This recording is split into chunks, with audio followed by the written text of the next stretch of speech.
Hi everyone who's just joined. Welcome to the final session for today's Local Authorities Focus Day.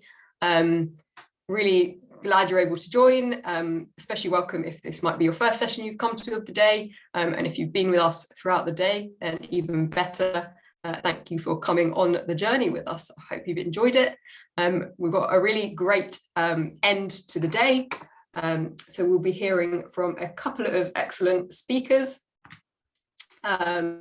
So we will be hearing from Amanda Smith from Zero Carbon Britain about how Zero Carbon Britain have been delivering carbon literacy training to local authorities. Then we will be hearing all about carbon literacy leadership from Sammy Gray at Wyre Council, and she'll be talking about how she's approached training leadership at her council. And then finally, we'll be hearing from Hazel at Monmouthshire County Council, all about kind of how they've gone from a regional partnership all the way down to kind of local communities and delivering carbon literacy across the region. So yeah, some really great talks lined up, and I'm not going to talk for too much longer, and I am actually going to hand straight over to our first speaker.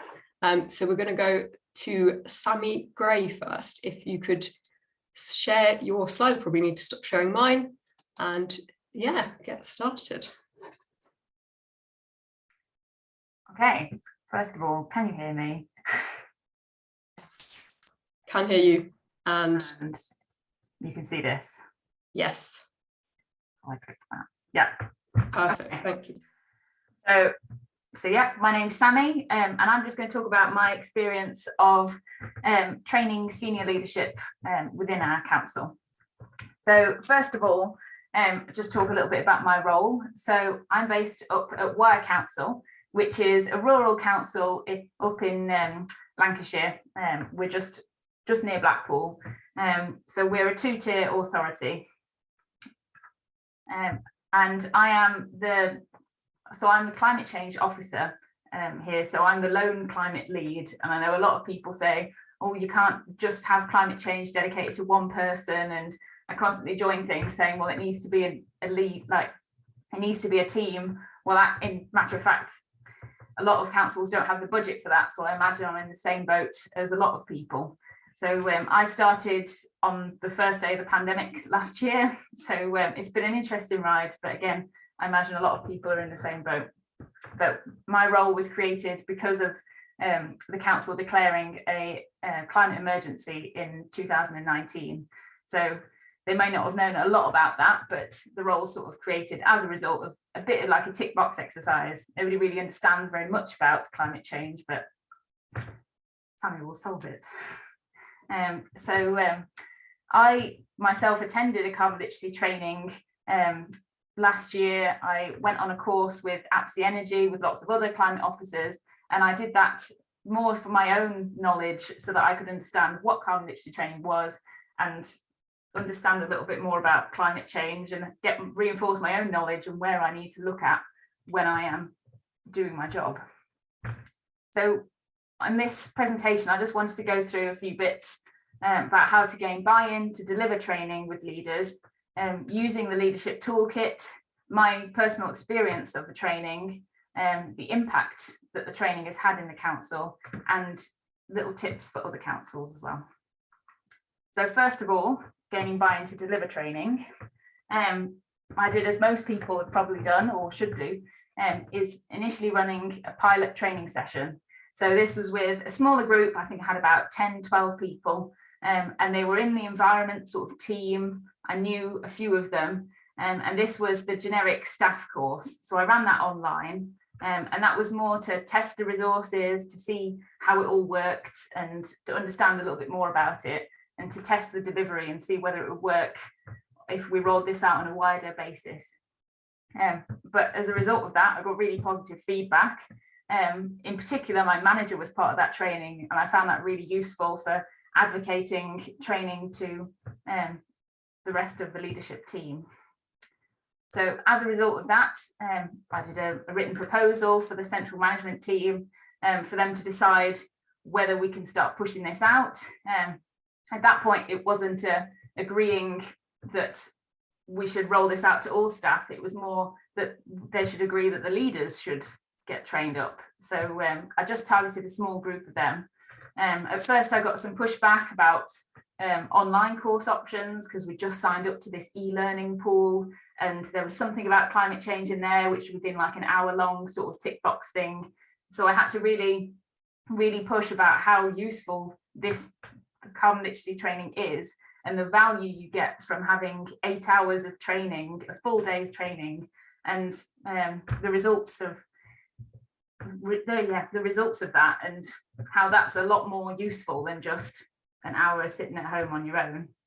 So as part of that, I used the website resources that are on the carbon literacy training website, and they say again how powerful and useful that is, and just pinching their wording and putting that into a proposal, and just building the business case. So you can really sell it on the fact that it's only £10 a head. So if you're training a small cohort to see how useful it is, then you can build on it from there. But £10 a head isn't very much in the grand scheme of things for most councils. So using the leadership toolkit, this is just how I prepared for the leadership training. So initially I requested a copy of the toolkit online. It's all freely available and just ready to use basically. So from that, I printed and bound the trainer manual. You'll see it's covered in highlighter, it's covered in notes. I made my own notes just so I could quickly flick down, look at that, okay, and move on. So as part of the toolkit, there's also blue slides. If you've downloaded it, you'll know what I mean. There's blue slides in there which you are supposed to tailor to your council or your local area. So for example, Wyre's carbon footprint statistics or local impacts of climate change in Wyre. So I just updated those, and I used the pre-training guidance with regards to writing an evaluation form to understand how much people already knew about climate change, putting the right things in a pre-training email, getting all the videos together and things like that. So all of that is kind of prepared for you. You just pinch all of it and put it all into action. So I decided to opt for training our leadership in person rather than online, mainly because our admin team suggested that in-person training would be more effective for that group and they would respond better to in-person training. So it was around August and COVID cases were low, so we thought we're just going to try it and have Teams as a backup if need be. So as part of that, I just had to do a pre-check of the room, checking the equipment would all work, checking the layout. The layout wasn't brilliant, but we managed to work with it. I had to adapt to having small screens and everything. So that meant that I went back and tweaked a few things, made some of the important graphics a bit bigger. I could have printed off some of the key graphs and things, but I didn't need to in the end, just talk through it. And then I tweaked a few activities to suit in-person delivery.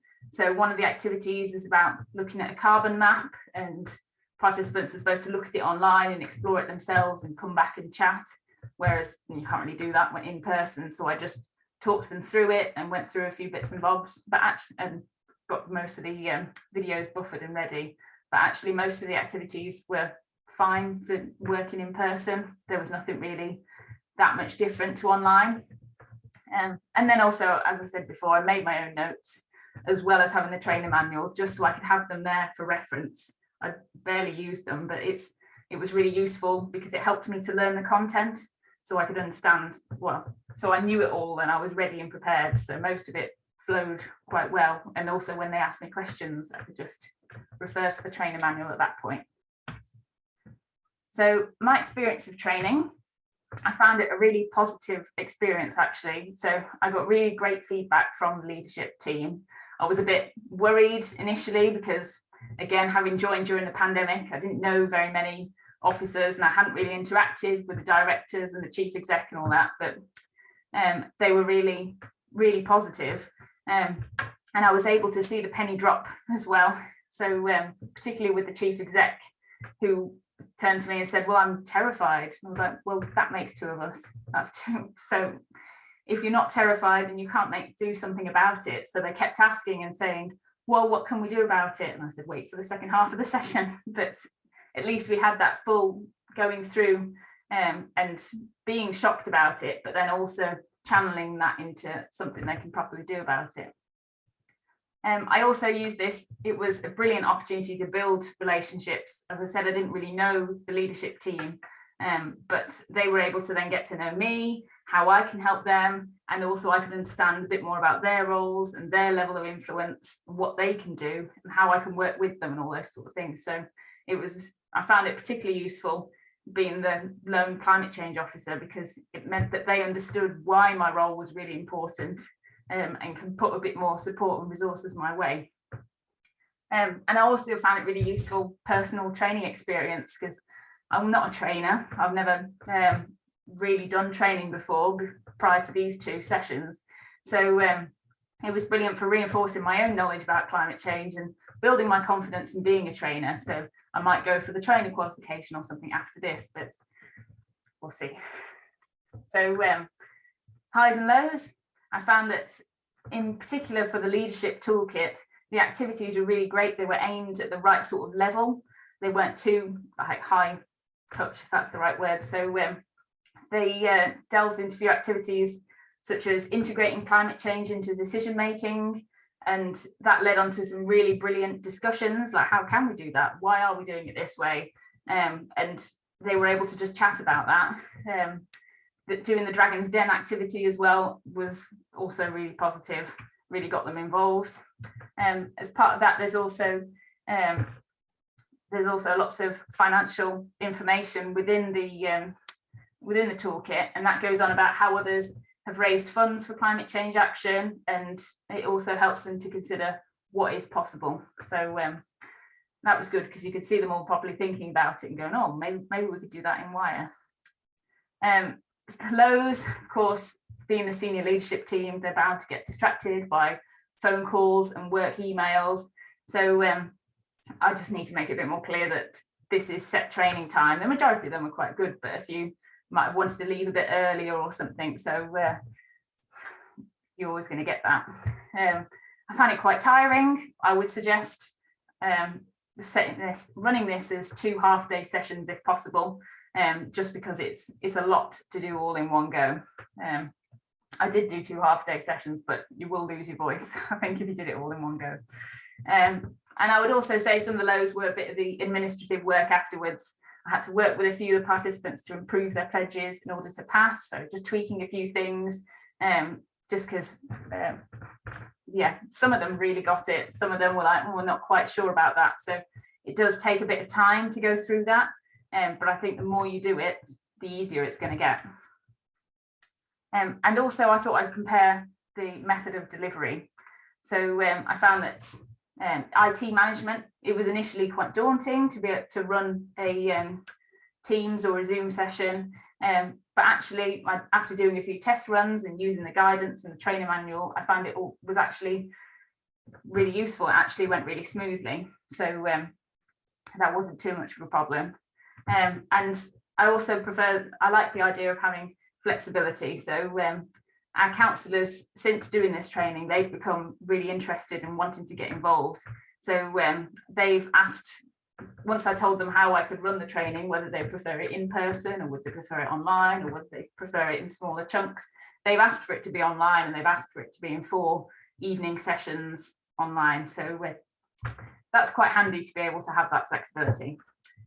But in terms of in-person engagement, I found that really great, because you were able to properly engage with them and able to chat and bounce off each other a little bit more, rather than having the whole you're on mute and things like that. But and also you can see whether participants have understood or not. So it depends whether people have their cameras on or not when you're using IT. But when you can actually see them in person, you might be able to go back and tailor the session and be like, well, actually, I just need to focus on this a little bit more. And as I said, it allows for conversations to flow a bit more freely. The activities such as that Dragon's Den and the decision-making bit, they led on to some really useful discussions. So the impact of training. Since doing the training, the leadership team have really taken an interest. So they're now keen to roll out the training among all managers, staff and councillors, and I found they've become proper advocates for climate change action and carbon literacy in general. So whenever I seem to join meetings, they're like, have you considered this? Which is really great. They've also, as part of this, integrated carbon literacy into our staff performance review, which is done annually. And that covers how to reduce emissions within each role and within each team. Have they looked at this? Are they doing carbon literacy training? If not, why not? And they've also incorporated it into the hybrid working review. So that's now a key aim for the changes that the council have made in response to working at home or in person. I've finally been given a budget, which is brilliant. The chief finance officer was really on board with the training. She really got into it and she wrote a brilliant pledge. And since then, she's pledged to give climate change a budget. And I'm sure it's not as big as other councils, but it's a starting point and it's something that we can use and build upon. They've also done a business plan review. And they were due to have a business plan review in November anyway, but they completely changed this and made this into a climate change business plan review. So they had 3 hours to go through the business plan, the high level stuff, and tweak it all and fit climate change in there and fit sustainability in there, things like that. So I was invited to give another presentation with all the heads of service in one room and talk about how to embed climate change into it and different projects and things that they could do. So it led on to that other opportunity where I could talk to them again and get into their heads a little bit more and be in that room where they're making decisions and being able to influence that. So that was brilliant. And also since then, we've now become a bronze carbon literate organisation. So we were the first council in Lancashire to gain that award, which is really brilliant because everybody loves an award. And I know that getting to bronze level doesn't actually take too much because it's more about training up your senior leaders. But it's something that you can really shout about and it's something people can ask about. Just yesterday, we had another council getting in touch and saying, well, how have you done that?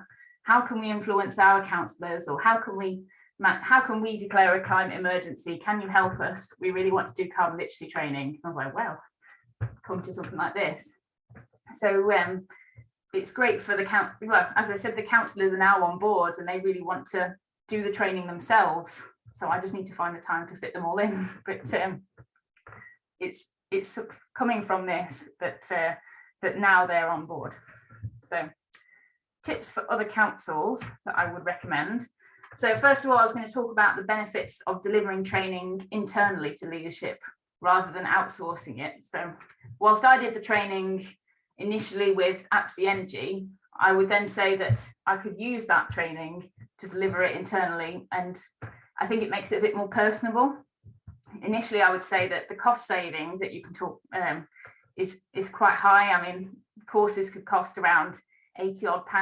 I don't know about other providers. I know there's a load of providers now, but if you ran it internally, the cost is only £10 a head to be able to actually certify people. So this is better for building a business case if your councillors or leadership aren't quite on board yet. As I said previously, this is an opportunity to develop relationships among key members of staff. So it got me in the room with people with the power to make a difference, and it properly embedded the climate change role among the council. So people now know me, know who I am, they come to me with questions so I can support them, and also vice versa. I'm able to approach them and be like, would you mind helping me with this, this and this? And it's also an opportunity for peer-to-peer learning. So participants who have joined and have become carbon literate, they're then able to train other staff. There's no further course required or anything like that. So as part of the evaluation training I send out at the end, there's a quick question is, are you interested in being a facilitator? Are you interested in being a trainer? And I have a few people from the first training course that are interested, and that's starting to build that bank of people that can then cascade that learning down throughout the rest of the council. Yeah, so I can build that network of trainers and champions. And also it's an opportunity for the key leaders to dedicate a full day, and that's really valuable because they're really busy. So it's valuable to get their full attention for a full day, and it's time for them to ask questions, to chat informally, and it leads to other opportunities like that business case review. Yeah, I would recommend that. And other tips for councils. So I would say use the online resources that are on the carbon literacy training page. In particular, the Making the Case for Carbon Literacy in Local Authorities. That is brilliant, loads of brilliant information in that you can just pick and choose and make your own proposal. I would use examples from other councils that have been really successful.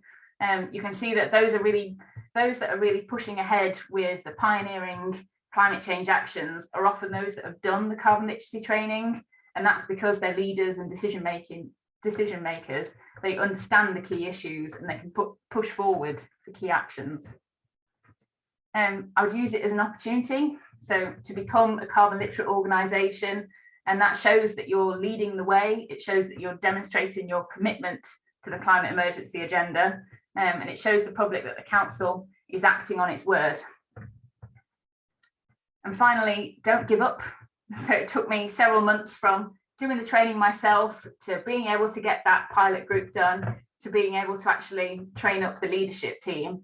And so it was several months until they agreed, but now I've trained them up.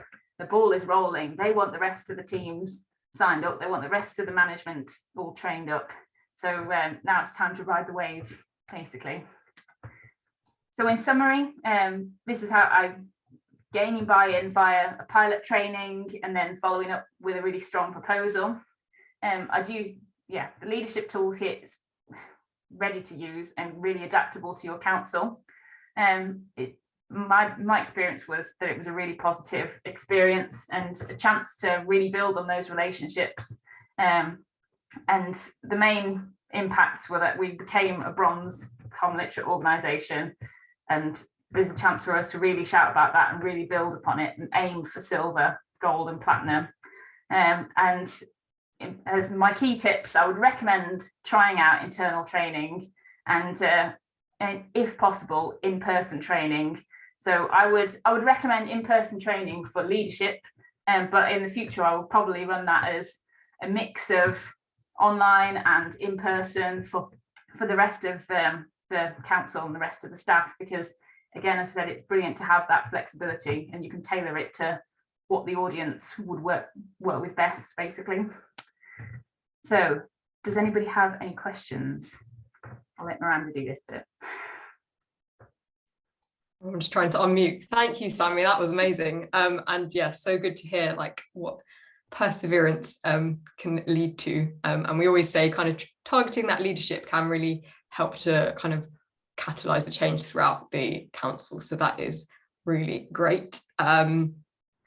Just I had a quick question, and then there's one in the Q&A as well. But mine was just kind of, I mean, you've covered bits of this already, but a lot of councils are really nervous. So they're kind of, climate officers are really nervous about the prospect of delivering to leadership, understandably.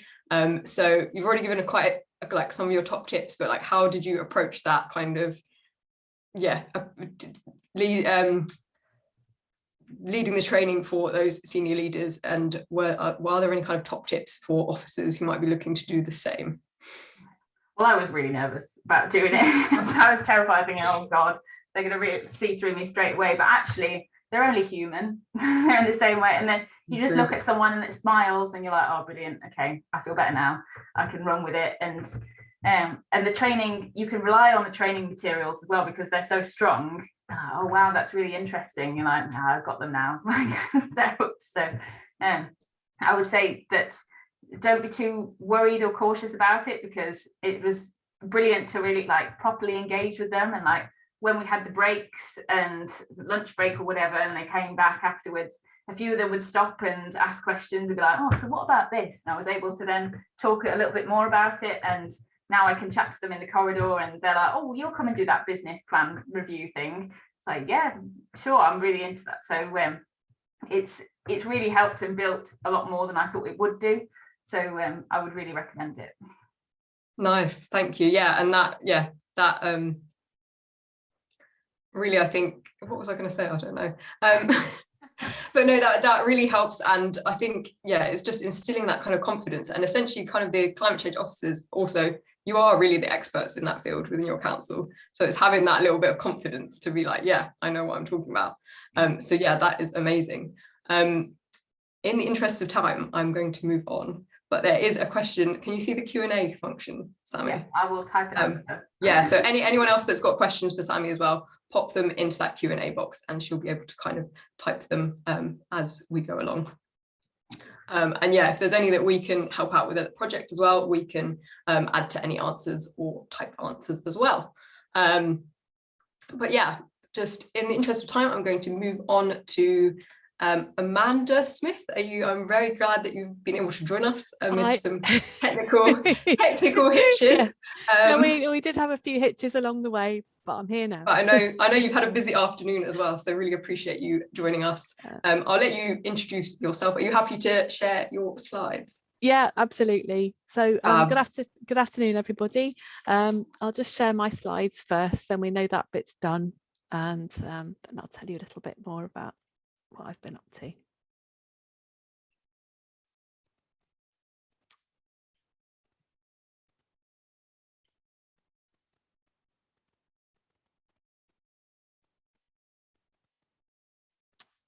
See for the toolbar. So I joined you from a webinar talking about COP, because I was up at COP last week and we held a webinar. So I joined this session live from another webinar and got in a real muddle with the tech. So apologies everyone for being a little bit out of order on the programme, but really great for me because I got to hear Sammy first and hear all about empowerment and what that training does to really roll out carbon literacy across an organisation. And that's why we wanted to get involved with the project. We're new to Carbon Literacy Project. We've just run 3 trainings now as a provider, and I'll be talking to you a little bit about that, and I'll work with local authorities generally.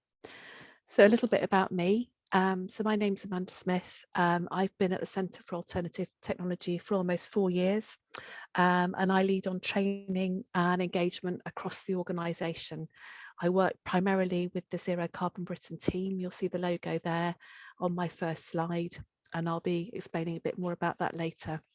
My background is very much in education. I worked for over 20 years as a teacher, as a head teacher, and as a local education authority advisor.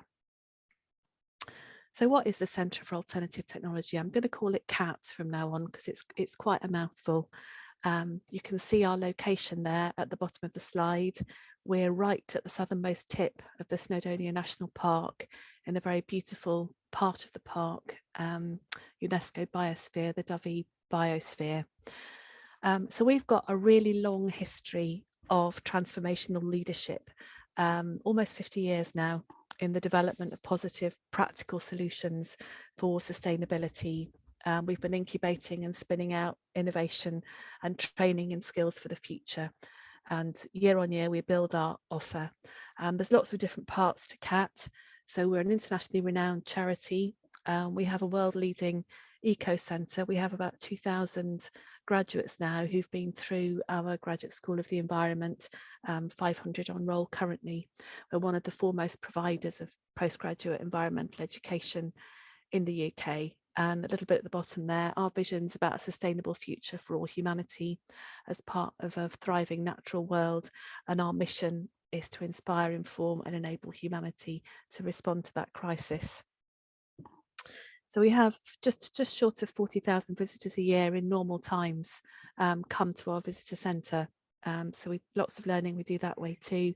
And then we have education that we offer to all ages from primary school right through to postgraduate. And we're really pleased to be able to run our climate awareness and carbon literacy training within that programme. So over the last 14 years, we've undertaken comprehensive research and modelling, and we've developed a zero carbon possible endpoint scenario for the UK. And you'll see Zero Carbon Britain rising to the climate emergency there on the slide. We received a donation to set up this Zero Carbon Britain Hub and Innovation Lab, really to build on the legacy of that work. And we've been running that work for almost 18 months now. So the Zero Carbon Britain Hub exists to support councils, communities and other organisations to address the climate emergency with a view to reducing carbon and other greenhouse gas emissions and increase resilience to climate change. And the Innovation Lab bit is about identifying the key barriers there are to reaching net zero and co-designing interventions and solutions to those barriers. So underpinning all of the training that we offer is the Zero Carbon Britain research. It's a big picture vision for the UK that stimulates conversations at all levels, evidence-based, and it unleashes and establishes new ways of thinking. So these are the reports we've published since 2007. The most recent is the one that I just described to you, the Rising to the Climate Emergency report, and the themes of this report inform our training. So let's have a look at what those are. And before I sort of start to go into the themes, one of the things I wanted to sort of reference about our carbon literacy training is that we have threaded our Zero Carbon Britain report through. It complements and builds on the carbon literacy project resources and training plans to actually weave through this Zero Carbon Britain solution-based report. So the report shows one possible scenario. There are others, but this gives themes of a route to net zero. So powering down is the first one I've put there. So I've just been joined by my cat, just kind of moving onto the windowsill. Powering down is key, and this is the bit that's often missed. We can't just do the switch to renewables and carry on living those same energy extreme lifestyles. We need to buy less and use less. We need to retrofit our buildings and build the new ones with insulation, etc. We need to travel differently, and we go into this in lots of detail in our early model scenario. Then we move on to powering up. So once we've powered down overconsumption, we can actually use the power up clean energy sources to meet 100% of that energy demand, reducing emissions for our energy generation to zero. It's a transition to a new fuel mix from fossil fuels to 100% clean energy, and the last fossil fuels that we use should be used to kickstart that new way of powering our energy. By powering down demand and powering up clean energy, the Zero Carbon Britain report shows how most of the UK's greenhouse gas emissions, about 90%, can be reduced significantly, save for a few industrial and waste management processes. There are still emissions, though, associated with agricultural food production and those from land use changes and land management practices, about 10% of current UK emissions. And there's a need to increase carbon capture from natural climate solutions to help Britain to reach net zero. So changes in diet, protection of biodiversity, restorative practices, really important part of this. But perhaps the most powerful element of our report, and we call it the wicked solution, is that a zero carbon future really holds the potential to be one of the most exciting opportunities in human history, offering us a chance to simultaneously resolve many other problems. Acting on climate with a multi-solving mindset is a wicked solution because it can intertwine benefits across many sectors. Synergies between investments in the changes needed to reach net zero and investment to create jobs, improve health and well-being, enhance biodiversity, reduce poverty, reboot our economy and increase our resilience and ability to adapt to climate breakdown and other emergencies. So it's maximising the benefits beyond carbon, and that builds a wider coalition of support across society. So a really effective tool that we feature in our report and we use throughout our training is this 4 directions model. And what I've got on the screen here is an illustration of using this model, showing the 4 directions in which councils can act. So downwards, first of all, councils can drive action within their own jurisdiction. So the buildings that the council manages, they might need to support the bodies they've responsibility over. For a district council, this could be the development of climate emergency packs to support parish councils in their area. Sideways, so sharing real life projects declarations, plans and actions achieved to date, what works and what doesn't, sharing questions and building solidarity. So leading by example, but also learning from the projects of others. So sideways in both directions, and upwards, collectively lobbying district or county councils or indeed national government for actions beyond their own jurisdiction and making available the resources. And then the inwards bit is the bit that we're really thinking about today, that transformational change that training can bring about. So training, just as Sammy was describing, everyone from the chief executive downwards about the climate emergency, its causes, the necessary actions, the COVID co-benefits, and the role that the council can play in driving a broader climate emergency response and increasing local resilience. And that whole devolved leadership, so leaders at all levels. So what can you do in your role? And this was one of the things that we really loved about the Carbon Literacy Project resources, was this commitment to action at the end for yourself and in the context in which you work and for the work you do with others. So we do lots of training as an organisation, and I've just put a couple of slides there showing our Zero Carbon Britain live online training, which is a really in-depth exploration of the report that I've just mentioned, and that's regularly attended by participants who want a deeper understanding of that rigorously researched endpoint vision, and it sits really well alongside our carbon literacy training. Some people do this one as an introduction, others do it as a development. Ooh, got the wrong one up. I'll tell you what was going to be on there. I put the wrong one up. Oh, that's terrible. Miranda, have you got the one that I sent you? I'm just wondering if we've got the yes. Let me yes, see how let's just have a look, see if we've got can... the right one on there. Don't worry if you can't get to it. I can just describe what the screenshot CLP was all about. I think I've... Have you got it? If it's loading. Let me see. Here we go. Which, yeah. So this is about 3 from the end. Let's have a look. Yes, it's slide 11. Is it that one? Yes, thank you. That's all right. We'll finish off with yours and I'll do the whole next slide thing. So this is a screenshot from our website, and this is our Zero Carbon Britain Carbon Literacy for Local Authorities course. We're really proud of this one. It's the first carbon literacy report that we developed. We use the toolkits that others have used extensively, but the difference is that we wove in our Zero Carbon Britain report into some of the solutions sections of that carbon literacy toolkit. So it's the local authority toolkit, but we say it's with a Zero Carbon Britain twist. So we've run 2 of those. We're just about to run our 3rd, and really pleased to be working with Carbon Literacy Project to roll out that work. If I could have the next slide, please, Miranda. Thank you. We've also developed a course commissioned by the Local Government Association to run a leadership, as part of their Leadership Essential programmes, to run carbon literacy training.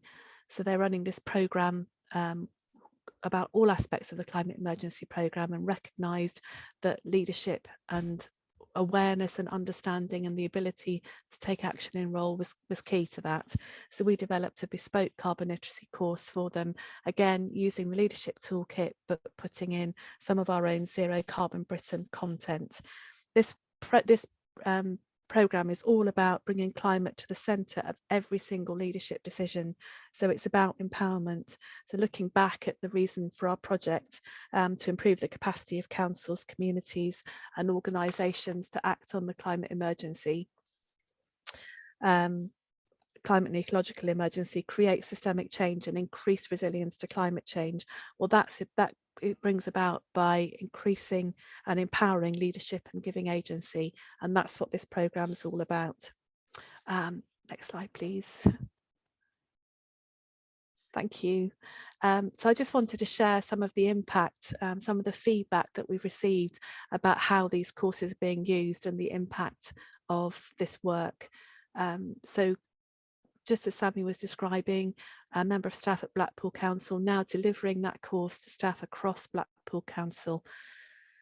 Ideas for changing tackling climate change and rewriting council action plans. So based on that knowledge and further understanding, one of the councillors mentioned the differentiation between direct and indirect control really helped to clarify actions. Understanding about the threat of climate change, but for colleagues it was a good way to find out about it together, and using what we've covered to help those in their team, their wider council and wider community to achieve their net zero goals. And I could have shared many more of these really powerful examples of exactly what the impact of this training is. We've now worked with over 60 councils through this carbon literacy work alongside our own, and yeah, really good impact from that. Next slide, please. So just to finish off, I just wanted to share the web address with you. There's all sorts of things on there that might be of interest. They're all free. Cat at home, webinars, resources, all kinds of things that might help you in your work. One I'd particularly like to highlight is Zero Carbon Counties, a conversation which explores how we can bring people together at county level to take action on the climate and biodiversity emergency. That brought together experienced community organisers to discuss how that can come around. And the last slide there is a link to various other bits of information. All our reports are free to download, lots of courses. The bit I haven't told you about is that part of our Zero Carbon Britain project is a resource hub which hosts a huge number of resources that will be of interest to you in your work. So thank you very much indeed, and thank you, Miranda, for rescuing me there with the screen share. Oh, no problem at all. Thank you so much for that, Amanda. That was really great. Yeah, really great kind of insights, and really pleased to have you on board as training partners as well. Thank you. And always as a cat student, always jealous when I see pictures of cats, having had to remotely engage and not being able to go on site. I know, but no, not for much longer. Always hopefully. Such good work going on there. There's a quick question in the chat, which I think is quite generically aimed at everyone, but I will quickly, from Robert, about if you're delivering the training, carbon literacy training for general staff, how do you integrate or demonstrate how they can have an impact in their work life rather than personal life to drive emissions reduction? Any kind of thoughts on that, Amanda? I think that's a good question, and that's one that people find difficult. And interestingly, we were just having a discussion about that this morning, because we were reviewing some of the action pledges and thinking that perhaps some of that hadn't been fully understood as people were thinking about what they were actually going to do with it. And I think, as with everything, it's breaking it down into achievable steps and thinking about what it is that you want to achieve together as an organisation, and then thinking, well, which bit of that can we now do more effectively as a result of the training that we've had? So trying to think about a definite action rather than something more abstract would be my advice. Yeah, no, that is good advice, I would say. And yeah, any more questions for Amanda, if you pop them in the Q&A box, hopefully Amanda will be able to answer them. Yeah, I'll keep an eye. We will swiftly move on to, still staying in Wales, but we'll move on to Hazel, and I will, let me just share your slides.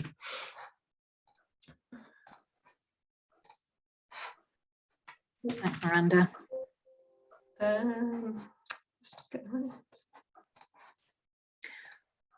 Fab, can you see that all right? Just come in. Yeah, brilliant. Okay, thank you. Thanks for having me. So my name's Hazel. I work for Monmouthshire County Council, which is in southeast Wales. And I've been the sustainability person at Monmouthshire for a long time, 22 years. So climate change is obviously big on the agenda at the moment, and I'm kind of the lead officer, a bit like the way Sammy referred to herself as the lone climate person. I'm kind of the lone climate person, but having said that, there's lots of people in the organisation, you know, who are dealing with sustainable transport and energy and all sorts of stuff like that. So I guess my role is coordinating that and bringing it together. So Miranda, if we could have the next slide, that'd be great. I'm just going to talk a little bit about what we've done regionally, because our kind of carbon literacy journey started out working collaboratively across Gwent. So if I just explain to you how we got the funding to do our carbon literacy initial work, Natural Resources Wales, they're kind of the equivalent of Environment Agency and English Nature and Forestry Commission in England, rolled into one in Wales. They offered each public service board. So in Wales, we each have a public service board made up a sort of strategic partnership with health and fire and rescue, the police, the local authority, and housing associations, that sort of thing, GAVO, the voluntary sector as well. They offered some funding to PSBs to do some sort of sustainability, climate change type project. And I'd done the carbon literacy training with some of my kind of officer equivalents across Wales as a kind of taster session previously. So I thought that would be a really good thing to do with our public service board. So I was in the process of applying and getting the funding for that. And then NRW actually said they'd got additional funding and they were really keen to work with us and roll out the training, not just in Monmouthshire, but across the whole of Gwent. So Monmouthshire is one of 5 unitary authorities that used to be separate borough councils underneath the old Gwent County Council. But quite a lot of things still happen on a Gwent footprint. So the health board, the police service, they're all in a Gwent sort of footprint still. And we do work collaboratively quite a bit. So we had that funding and we were able to offer carbon literacy training for all of those Gwent PSPB partners that I've listed there. And those partners had all been working collaboratively to some extent already. All of our wellbeing in Wales, we have the Wellbeing of Future Generations Act, and as part of that, each of our public service boards have to do a wellbeing assessment and put together a wellbeing plan, setting out how we look at working to improve social, economic, environmental and cultural wellbeing collaboratively in our areas. And all of the 5 authorities had been focusing on climate and carbon reduction and stuff in their own wellbeing assessments and wellbeing plans. So we'd already been collaborating to some extent and sharing good practice and things on the kind of Gwent footprint. So if we could have the next slide, this sets out some of the things that we've achieved. So in total, 220 people were trained from 11 different organisations over February and March. We ran, so I'd like to say I didn't deliver the training. We put it out to tender and we appointed a kind of coalition bid from Cynnal Cymru, who are based in Wales, Manchester Metropolitan University and Great Places Housing up in Manchester as well. So they delivered the training between them. It was all done online and we had 4 different types of courses that people could choose. There was Climate Champions, which was kind of really for any officer in those organisations who was just interested and wanted to find out more and do their bit. We had training particularly for leadership, so separate one for senior officers and one for elected members. And then Climate Catalysts were the people who perhaps knew a bit more because they're more involved in carbon reduction in their roles. So things like fleet managers, estate managers, planners, that kind of thing. So having all those different organisations involved, it was good to be able to kind of collaborate and meet your kind of equivalents in the other organisations. And there was lots of sort of chances for networking and stuff, which was good. And there was a real desire, I think, from people, certainly in Monmouthshire County Council, sort of cohort that did it, to keep in touch with each other and do more. And that's kind of on my to-do list, is to set up a network of people who've done the training. Because one of the things I found was people who I'd never come across before. You know, I've worked for the council for over 20 years, but there were people in different teams I'd never come across professionally before, you know, in social services and bits of the council who I wouldn't have had contact with generally. And now I know that there's someone in that section who might not, you know, in their professional capacity be majorly responsible for climate per se, but they're enthusiastic and they want to do something. So that's really good. If we could have the next slide, please, Miranda. I won't dwell on this, like Amanda had. Really positive feedback from everyone who took part. People found it really helpful from a personal point of view, thinking about their own lifestyle and their own homes and families, but also professionally and in the workplace. So if we can have the next slide. But it didn't come without its challenges. These things often do have challenges. So it was a really tight turnaround, getting it all done in time. So the from the kind of initial inception meeting with the trainers, developing the kind of training content. So we drew on existing material, but tailored it as well to the organisations that were involved, and then delivering it all in 3 months. That was very tight turnaround. And also, although in many ways it was great having that coalition of trainers from different organisations, because they all brought different insights and stuff, it was also a little bit of a challenge too, because they perhaps came at things a little bit differently. And so Rodri from Cynnal Cymru was very well versed in our Future Generations Act and the kind of Welsh context, whereas the guys from Manchester didn't have that kind of background and stuff. So there was kind of a bit of jiggling around and working out who was best placed to kind of deliver what parts and things like that.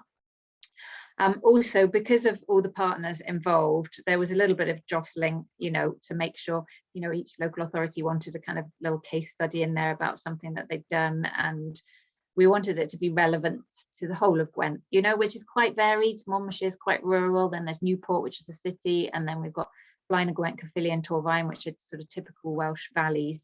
So there was quite a range of type of organisations, and just tailoring it so it suited everyone was a little bit of work. Doable, but it took a little bit of time. We could have the next slide, please.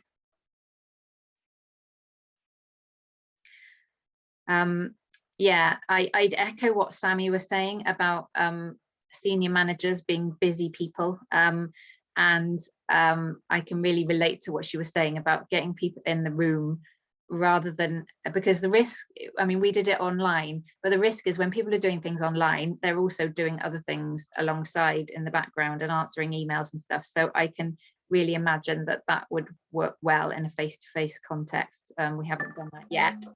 Oops, sorry. So we delivered the training in 2 online workshops, sort of spaced out on a Monday and a Thursday, with some sort of work from home and background reading and stuff in between. But actually getting senior managers to find 2 clear half days in their diaries, that was really hard. We really struggled with that.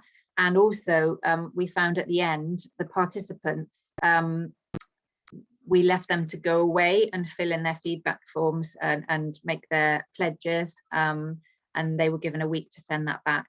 But still now, there were some people that never actually, despite lots of chivying by myself and the trainers, never actually sent back their pledges, so didn't actually get the full accreditation, which I think is a real shame. So we're going to learn from that in the next phase, and we're going to not let anybody leave until they've completed their forms. If we could have the next slide then.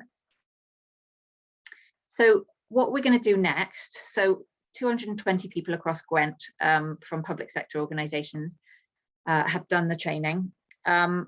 Monmouthshire is we're really lucky in Monmouthshire because we've got really kind of engaged and involved proactive community groups. We've got 3 transition town groups, Friends of the Earth groups, Extinction Rebellion groups, you name them. We've got really active communities, and I work with them closely. For the last 10 years or more, we've had a community climate champions network. So we meet regularly together and collaborate on different projects and work together on a lot of things. So I know that there's real demand from the community to deliver this sort of thing to the public, to community groups, to WIs and things like that. So we know there's that appetite there. We got our bronze carbon literate organisation accreditation as well from the training that we've done. And I told our chief exec this, and his first response was, great, what do we need to do to get to silver? So there's an appetite to have more council staff doing the training, and also like Sammy mentioned about members wanting to do the training, getting involved.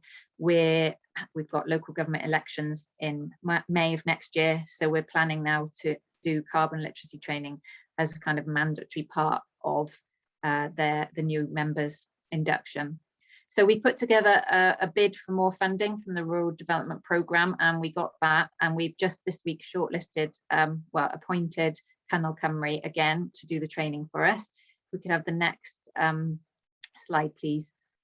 And we're going to do kind of 3 phases to the training that we're going to do next. We're going to offer training to all town and community councils and kind of community buildings, village halls in Monmouthshire and rural Newport, which are part of our RDP, Rural Development Plan kind of patch. We're also going to offer the training free of charge to residents and individuals and groups through our adult education programme. So that will be open to anyone in the community who is interested. And we're also going to do train the trainer for a number of us council staff, myself and our couple of training officers included, and also hopefully a number of community reps and adult education tutors, because then we'll be kind of well placed to be able to roll out the training much more widely, both in the council and in the communities, particular groups.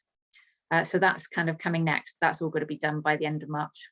Same classic funding timetable, trying to get things done by the end of March. But it's doable and it's exciting. And that's it, I think. I think the last slide, Miranda's just got my contact details on, and happy to answer any questions that anyone might have. Thank you. Fabulous. Thank you, Hazel. That was really amazing to hear about. It's really good to kind of hear that collaborative approach and a bit of a different approach to kind of the toolkit approach that we always talk about, going a bit more kind of down that external trainer route, and really shows how local authorities can like catalyze change across the region as well. And I just can't believe that you did all that training in 3 months, and probably will be doing that again. That to me is very crazy and admirable, and really good to hear about future plans. We are very tight on time, but I'm going to ask you, I've actually got loads of questions written down, but picking one that I think might be useful to others is there's quite a lot of people at the moment coming to me asking about external trainers. So do you have any advice in kind of what to look for in an external trainer, or how to go about? Because I often send them a long list and say, get in touch with these people, but what should people be looking for? Well, one of the things that we really valued about having Cynnal Cymru do the training, or part of the training last time, and being appointed the next time, was that they kind of really understand the local context in Wales. So, you know, there are some things that are different in Wales, and we've got some different legislation and stuff. So it was really good to have that input from the beginning, because it meant that the course then could be kind of tailored to the local context, which was good. So I think maybe, you know, having people who understand the local context a bit is always really helpful.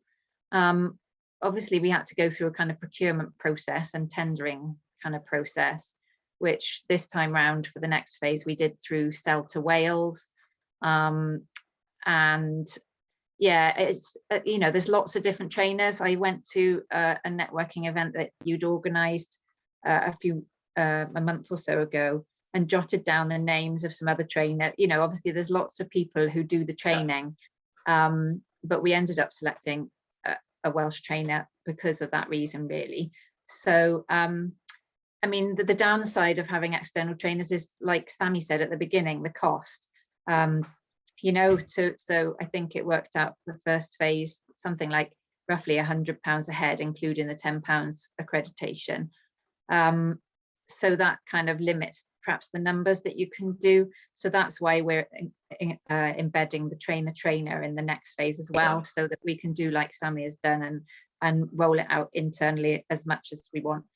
I've got 1 billion and 1 other things to do, so I haven't got the capacity to just do training, but by training up a few of us and hopefully some community reps as well to be able to deliver the training in the kind of community setting, that would be really good, hopefully. And then it won't have the same overheads, it'll just be the £10 accreditation per person then. Yeah, no, definitely agree with that. Yeah, council, everyone takes a different kind of route and has different situations.